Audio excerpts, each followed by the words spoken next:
So one more thing I'd like to talk about when it comes to the fundamentals of functions would be evaluation. Our function is f of x. Our function is f of x is x to the fourth plus x cubed minus x squared minus x over x plus 1. Right, so let's evaluate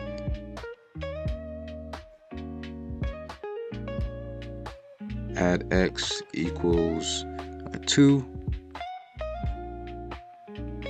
and x equals, right, I'm going to plug in another variable, right? I'll say x equals w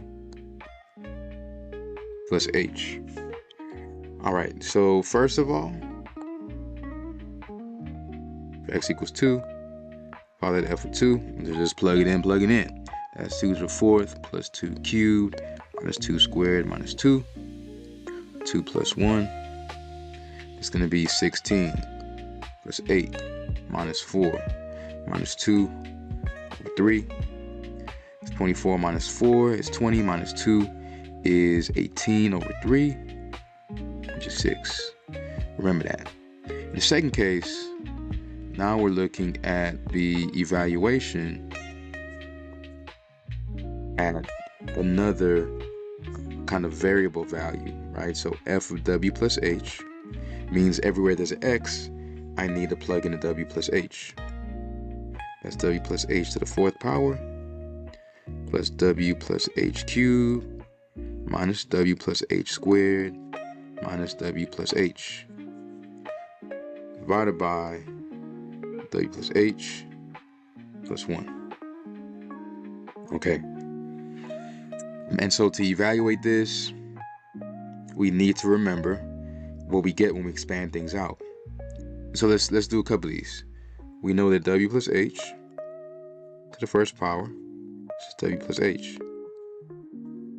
W plus h squared is w plus h. W plus h.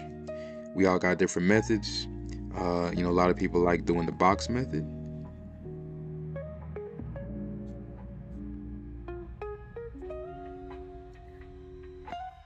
Like this, like that.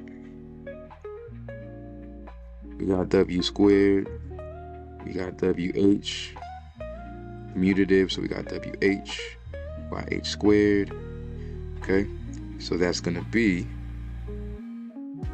w squared plus 2wh plus h squared. And then you can just keep using the box method,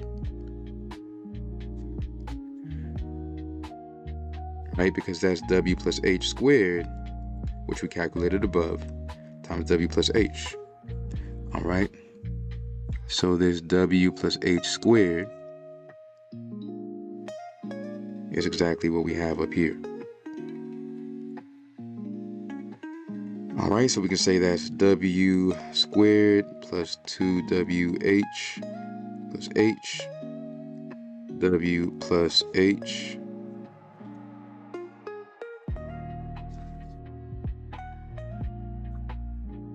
v plus h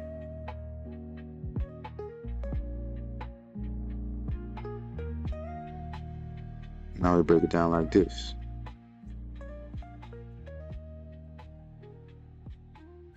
All right, so now we got wq, we got 2w squared h, we got wh. All right, squared. Yeah, you didn't see that. Now we got w squared h over here. We got 2wh squared, we got h cubed. Piece it all together, w cubed, right? We got some like terms, w squared h, w squared h. So that's 3w squared h. More like terms, wh squared, wh squared. So that's 3wh squared. And then we got the h cubed. Alrighty. This is look, this is tons of fun. tons of fun. I'm saying tons of fun. You just take your time, work it out. You know what I'm saying? Take your time with it. Man, if you treat the math right, it'll treat you right. And it'll be so much fun to do these equations and end up with the right answer. Now for the last one, to the fourth power, I'm not even gonna do the box method because I know what's gonna be. I already, you know what I'm saying? I've already identified what the pattern is. You know what I'm saying? I know the node behind the node. And here we go. I know there's gonna be a 4. W cubed H. I know that's gonna be a 6. W squared H squared. Look at the powers of W. 4, 3, 2. I know it's gonna be a 4. W. Power is 1. H cubed. I know it's gonna be an H to the 4th. Okay. Take a look at these powers. Alrighty. Don't blink. 4, 3, 2, 1, 0. Right? And for the H's, it's going backwards. H to the 0, right? H to the 0 is equal to 1. So there's like an H to the 0 there. Right? So is power 0, power 1, power 2, power 3, power 4. What do they all combine to? 4 plus 0 is 4. 3 plus 1 is 4. 2 plus 2 is 4. 3 plus 1 is 4. 4 plus 0 is 4. Now, so basically, right, if you expand something out, you pretty much know what the terms have to be. The only thing you got to determine is what the coefficients are. And here the coefficients are 1, 4, 6, 4, 1.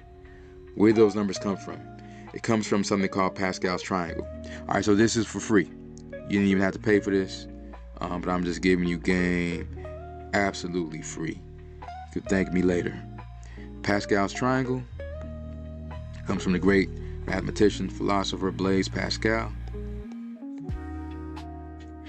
First, just Blaise. And so here's what Pascal's triangle, right? Start with a 1 up here, put a 1, 1 right here, and then self-perpetuates. It's recursive from that point. You put a 1 here, and say what's 1 plus 1? 2. And then put a 1 here. Put a 1 here, what's 1 plus 2? 3. What's 2 plus 1? 3. And put a 1 here. Put a 1 here, what's 1 plus 3? 4. What's 3 plus 3? 6. What's 3 plus 1? 4. And put a 1 here. Okay, I'm gonna do this in slow-mo for the last one. For the last one, you put a 1 here and 1 here always, at the first and the last. Then, to identify what's in the middle, okay, you have to say, well, what's 1 plus 4? 5. What's 4 plus 6? 10. What's 6 plus 4? 10. What's 4 plus 1? 5. All right, so you got 1, 5, 10, 10, 5, 1. Okay, so just for illustrating the point, W plus H to the 5th, right? We don't need this for this problem, but we on a roll, so we're just going, man. And so what do we get? I'm just gonna do the powers first. I know it's gonna be W to the 5, H to the 0. Then it's W to the 4th, H to the 1. Then it's W cubed, H squared. What's 5 plus 0? 5. What's 4 plus 1? 5. What's 3 plus 2? 5. What's the next term? W squared, H cubed. Very good. Next term, W, H to the 4th. Last term, H to the 5th. Now the only thing we gotta identify is what the coefficients are, right? Because as we saw here, we're gonna have some like terms. They're gonna like group up when we do the multiplication. All right, so in order to get the terms, I could go ahead and FOIL it out, you know what I'm saying, multiply box method and identify what's what, or I could just look at Pascal's triangle. And Pascal tells me that the coefficients are 1, 5, 10, 10, 5, and 1. So I apologize for... So let's make some more room, put some respect on that 10. All right, so that's gonna be a 10. All right, and that's it. Okay, now, in order to get an expression for f of w plus h, which is what we really want to do, we would just take each of these expressions, 4th power, put it in here. 3rd power, put it in here. Squared, put it in here. 1st power, put it in here. It turns out there are not going to be any like terms anywhere. So I'll leave it up to you to just rewrite this by plugging these things in. And when you put them in the proper places, you're done, because there's no like terms.